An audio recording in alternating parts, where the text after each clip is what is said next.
سلام كما يتوعلو غبراتن كبران انتقطاتلت فنويري تي في نلوم 14 مسكرم فرق معالتن فرغان استدالو حفشاو زيناو مسنادو حزنا لكم كريمنا لنا نمكتتالكم بخبر زعدم يفرم قدي بقندي نتبتاتو دما فلم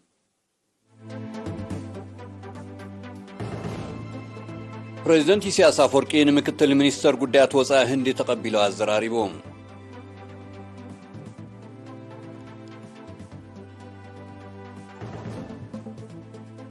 حزبن من محدارن كبابي واد نعبيت تمرتي كم صرحو قليصهم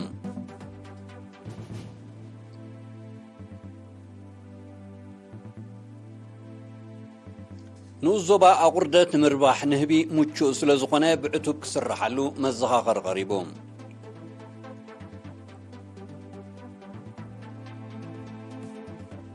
أب سودان بحرقاتات علقلق أستات 140 سبات كم زموتو تقليصهم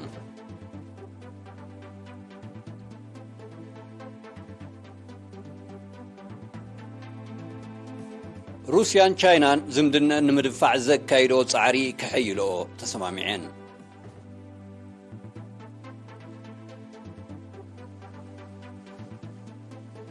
أرمينيان أذربيجاننا مونغو انزتو ولا عقجت بزاتن مفتحو تقصي ناي مقرات سممع أكايدان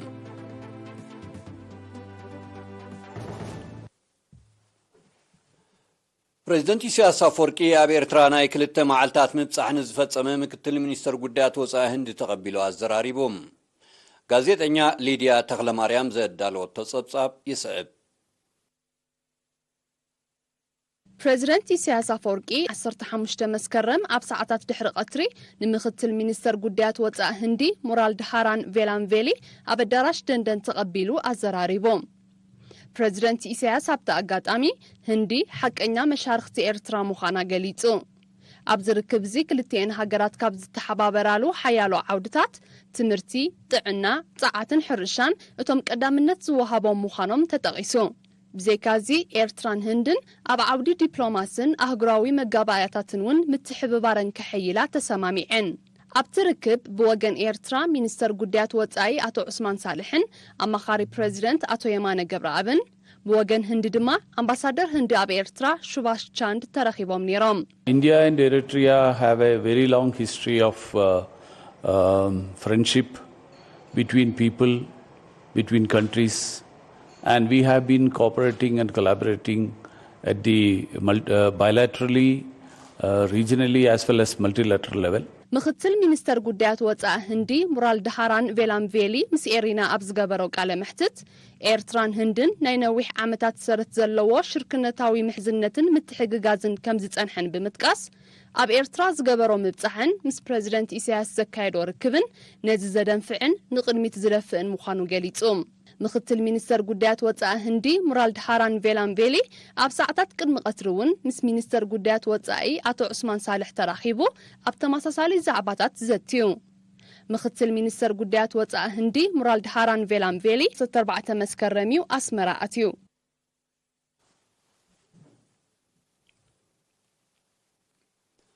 أب نوزوبادو بدنكل حزب من محدارن كبابي واد نعبيتا قلقلو تمرتن بزوز تساتفو تمهارون بدمعنت كم صرحو قليصهم أبالات كوميتي ولدي مباعتا ماكلاين كلاين درجة بيت تمرتو وادن إيرينا بزهبو حبريتا حزب تقبابي بستقايدو لقد صادقو سقواسن دقو بزمزقبو زلو عوتن أبركتو إنا برخ خمز مصب متكاس دقوم ناي كلاي درجة تمرتي بقربام انتخرخبو صرحو توسق طفلتاتن ممران زقبرو متببعن ناتو مرأيا خمزقو نبريهم تساتفنت تمهارو أما عد تمرتي روي عبيا سلزمزقبه اتابت تمرتي أب حتير قزي كم باتانا ماكلاي درجة كاب عمتا تمرتي كلتشان عسران حدن جميرا دما ناب كلاي درجة خمز عابيت زحبورو تموهاب تريتو أب هاقراو مرمرا شامناي كفلي كاب كلاتن أب زوبادو بواوقيح بحر زركب أبيات تمرتي زبالة سوتسيت كم زمزقبت حبيروم نساتما موداتا لو معامد صبت ممهار خفلتات كيقاتن باقو 4 توسقت ممهار خفلتات يسرحو خمزلو بمتكاس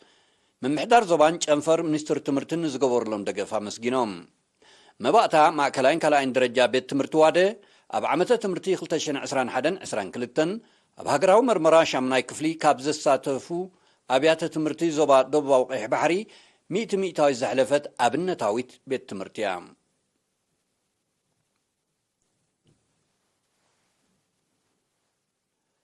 ኣብ ንዞባ ቁርደት ንምርባሕ ንህቢ ምቹእ ዝኾነ ጸጋታት ንምምዝማዝ ብዕቱብ ክስራሕ መዘኻኸር ቀሪቡ።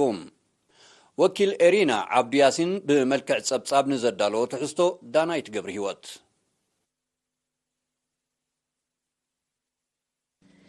ንዞባ ቁርደት ንምርባሕ ንህቢ ምቹእ ዝኾነ ከባቢታት ስለ ዘለዎ ንምምዝማዙ ብዕቱብ ክስራሕ ሰብ ሞያን ሳገምቲ 4 ንህብን ኣዘኻኺሮም።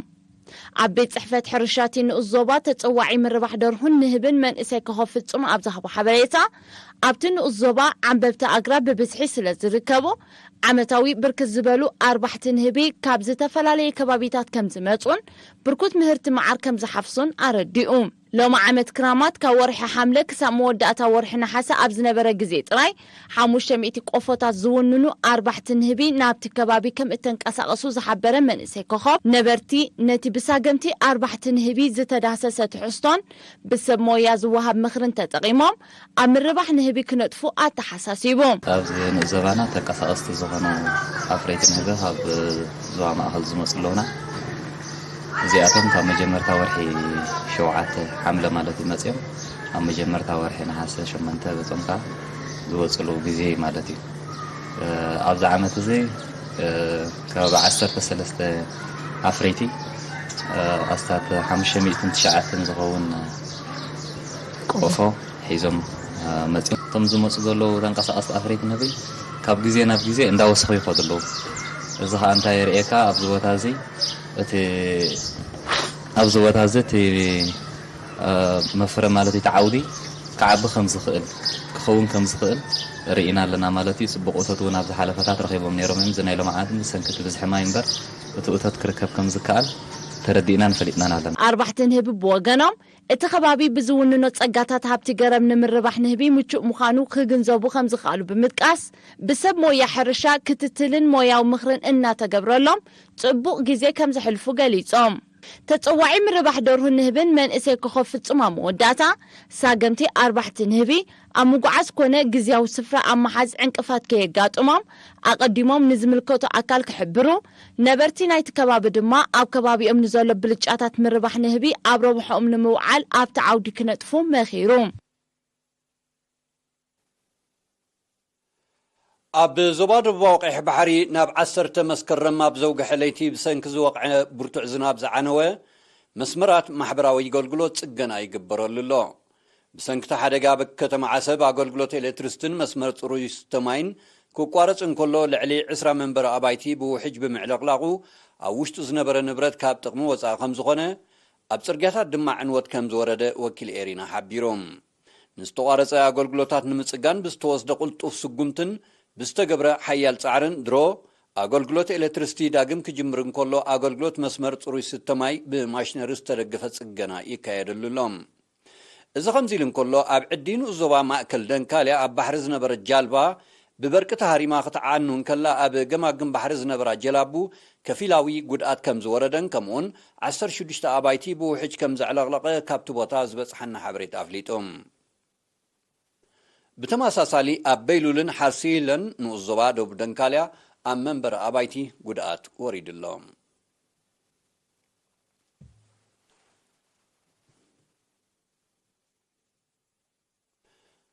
ክቡራትን ክቡራንን ተዓዘብትና ስዕባ ኣህጉራዊ ዜናታት እዩ ምክትታልኩም ክትቅጽሉ ደጊመ ብኽብሪ ዕድመኩም።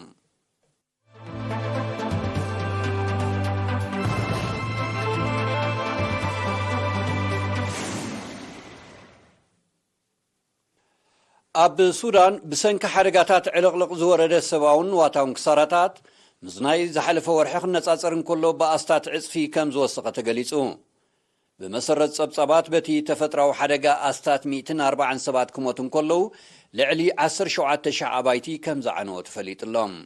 በቲ ሓደጋ ኣብ ትሕቲ ቅርጺ መጓዓዝያን ኤሌክትሪሲቲን እውን ከቢድ ዕንወት ከም ዝወረደ ሰብ መዚ ሱዳን ሓቢሮም። ምብራቃውን ምዕራባውን ክፋል ሱዳን ሕልፊ ካልእ ከባቢታት ተሃሲኾም ዘሎ ዝሕብሩ ጸብጻባት ዛጊት ኣስታት 300,000 ሰባት ብኣሉታ ተጸልዮም ከም ዘለዉ ኣረዲኦም። ኣብ ሱዳን ኣብ 2020 ብዝተኸስተ ተመሳሳሊ ሓደጋታት ልዕሊ 100 ሰባት ከም ዝሞቱን ኣስታት 100,000 ኣባይቲ ካብ ስራሕ ወጻኢ ከም ዝኾነን ይዝከር።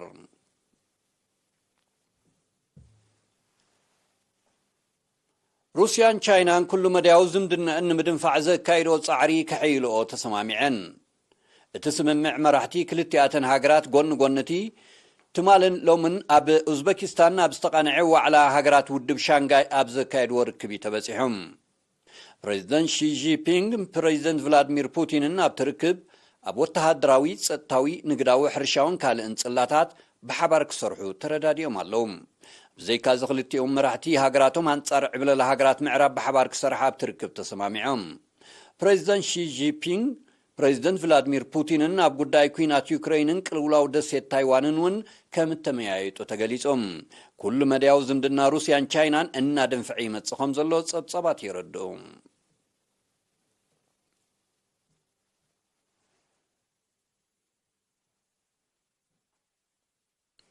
ኣርሜንያን ኣዘርባይጃንን ኣብ መንጎአን ዝተወልዐ ሓድሽ ግጭት ብዘተን መፍታሕ ትማል 15 መስከረም ተኽሲ ናይ ምቁራጽ ስምምዕ ኣካይደን።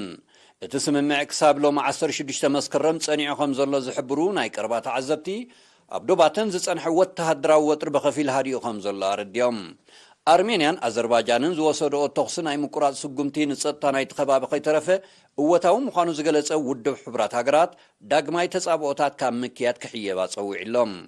በዚ ናይ ክልተ መዓልታት ሓድሽ ግጭት ካብ ክልቲኣተን ሃገራት ልዕሊ 170 ሰባት ከም ተቆትልዮም ጸብጻባት ዘረድኦም። እዚ ሓድሽ ግጭት እዚ ድሕሪ 2020 ኣብ መንጎን ካብ ዝተኻየደ ተመሳሳሊ ተርእዮ እቲ ዝዓበየ ሰብኣዊ ክሳራታት ዘውረደ ኮይኑሎም። ኣብ 2020 ብኣከራኻሪ ዞባ ናጎርኖ ካራባኽ ኣብ መንጎ ሰራዊት ኣርሜንያን ኣዘርባይጃንን ብዝተወልዐ ን6 ሳምንታት ዝቐጸለ ግጭት ህይወት ልዕሊ 6500 ሰባት ከም ዝጠፍአ ኣይርስዕን። ሓያሎ ሃገራት ምስ ናህሪ ዋጋታት ንምምዕራይ ዝገብርኦ ዘለዋ ወሰኽ ወለድ ንቁጠባዊ ቅልውላው ዘቃልዕ ምዃኑ ዓለማዊ ባንክ ኣጠንቂቑ። እቲ ስጉምቲ ግዜያዊ ፍታሕ ዘምጽእ እኳ እንተመሰለ ኣብ ሰናውሒ ግዜ ቁጠባዊ ዘሕታለ ከስዕብ ዘሎ ተኽእሎ ልዑል ምዃኑ እቲ ባንክ ኣሚቱ ዘሎ። ኣሜሪካን ዓበይቲ ሃገራት ኣውሮፓን ምስ ናህሪ ዋጋታት መሰረታዊ ጠለባት ህይወት ንምውሃድ ብዝብል ዕላማ ተደጋጋሚ ወሰኽ ወለድ ክገብራ ምጽንሐን እንተኾነ ግና እቲ ስጉምቲ ነቲ ጸገም ክፈትሕ ከም ዘይተረኣየ ክኢላታት ናይቲ ዓውዲ ይጠቕሱ። ኣሜሪካ ኣብዚ ዓመት ጥራይ 4 ግዜ ወሰኽ ወለድ ከም ዝገበረት ዝሕብሩ ጸብጻባት እቲ ወሰኽ ኣብ ምርጋዕ ዕዳጋታት ዝጥቀስ ኣበርክቶ ከም ዘይገበረ ይረድኡ። ብሰንኪ ክሊማዊ ምምዝባል ለበዳ ኮሮና ቫይረስን ጸጥታዊ ዘይርጋእትን ብደረጃ ዓለም እናኸረረ ዝመጽእ ዘሎ ቁጠባዊ ቅልውላው ንመጠን ዕብየት ቁጠባ ዓለም እናጉደሎ ይመጽእ ከም ዘሎ ይጥቀስ። ዕብየት ቁጠባ ዓለም ድሕሪ 1970ታት ናብ ዝተሓተ ደረጃ ክወርድ ከም ዝኽእል ዓለማዊ ባንክ ከጠንቅቕ ጸኒሕሎም። ኣሜሪካ ንደሴት ታይዋን ቢልዮናት ዶላር ዝዋግኡ ዝተራቐቐ ተወሳኺ ኣጽዋር ክትሸጠላ ትሸባሸብ ከም ዘላ ተገሊጾም። ብመሰረት ሓበሬታ ኣሜሪካ ነታ ደሴት ኣብ ዝመጽእ 4 ዓመታት ልዕሊ 4.5 ቢልዮን ዶላር ዝዋግኡ ኣጽዋር ክትሸጠላ መደብ ከም ዘለዋ ተፈሊጥሎም። ባይታ ኣሜሪካ ነዚ ሓድሽ ውጥን ኣብ ዝመጽእ ቀረባ ግዜ ከጽድቆ ከም ዝኽእል ከዓ እቲ ስጉምቲ ነቲ ኣብ ደሴት ታይዋን ተፈጢሩ ዘሎ ወተሃደራዊ ቅልውላው መሊሱ ከኽሮ ምዃኑ እውን ይጠቕሱ። ኣሜሪካ ኣብ ዝሓለፈ ወርሒ ነሓሰ ንደሴት ታይዋን ልዕሊ 1 ቢልዮን ዶላር ዝዋግኡ ኣጽዋር ክትሸጠላ ከም ዝወሰነ ዝዝከር እዩ። ነዚ ስጉምቲ እትኹንን ቻይና ኣብ ልዕልታ ደሴት ወተሃደራዊ ስጉምቲ ክትወስድ ከም እትግደድ ከተጠንቅቕ ጸኒሓላ። ምትእትታው ኣሜሪካ ኣብ ደሴት ታይዋን ብፍላይ ኣብዚ ዓመት እዚ መሊሱ ከም ዝያደ ከም ሳዕቤኑ ድማ ምትፍናን ኣሜሪካን ቻይናን ዝኸፍእ ኣንፈት ከይሕዝ ስጋት ኣሎ።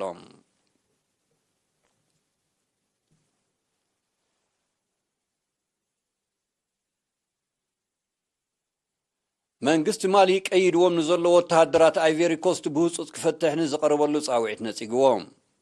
መንግስቲ ማሊ ዝሓለፈ ወርሒ ሐምለ ብብሕታዊ ኩባንያ አቪዬሽን ኣብ ሓለዋ ጸጥታ ንኽዋፈሩ ተቆፂሮም ናብ ሃገሩ ንዝኣትዉ 49 ወተሃደራት ኣይቬሪ ኮስት ኣብ ትሕቲ ቀይዲ ከም ዘእትዎ ዝፍለጥ ኮይኑ እቶም ወተሃደራት ናጻ ክልቀቑ ክቐርበሉን ዝጸንሐ ጻውዒት ክነጽግዎ ጸኒሑ እዩ።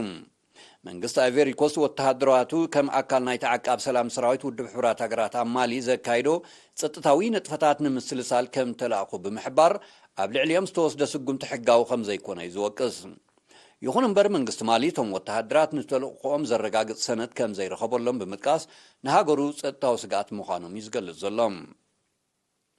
ቁጠባዊ ውድብ ምዕራብ ኣፍሪካ ማለት ኤኮዋስ ብጉዳይቶም ኣማሊ ተቀይዶም ዘለው ዜጋታቱ ህጹጽ ርክብ ከካይድ መንግስቲ አይቨሪ ኮስት ጸውዒሎም ቶም ኣብ ትሕቲ ቀይዲ ዘለው ወተሃደራት ኣብ ሃገሩ ናዕብን ዕግርግርን ንምፍጣር ብግዳማውያን ሓይልታት ዝተዓስቡ ምዃኖም እዩ መንግስቲ ማሊ ኣብ እዋን ሓቢሮም ቀንዲ ጠንቂ ጸጥታዊ ቅልውላው ዞባ ምዕራብ ኣፍሪካ ግዳማዊ ምትእታው ምዃኑ ምስቲ ከባቢ ቅርበት ዘለዎም ተዓዘብቲ ይጠቕሱ ዜናታት ንምዛሙ ኣርስተ ዜና ክደግመልኩም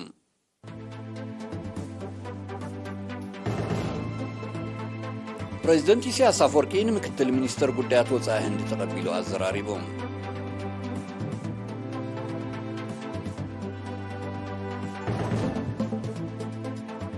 ህዝብን ምምሕዳርን ከባቢ ዋደን ዕብየት ትምህርቲ ከም ዝሰርሑ ገሊጾም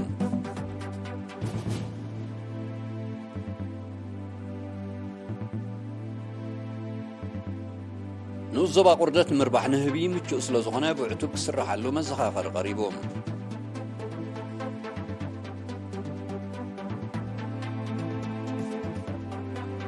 ኣብ ሱዳን በሓደጋታት ዕልቕልቕ ኣስታት 140 ሰባት ከም ዝሞቱ ተገሊጹ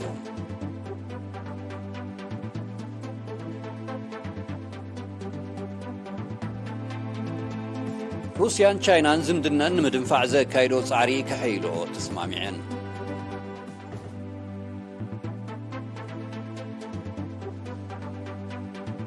ኣርሜንያን ኣዘርባይጃንን ኣብ ሞንጎን ዝተወልዐ ግጭት ብዘተን ምፍትሑ ተኽሲ ናይ ምቁራጽ ስምምዕ ኣካይደን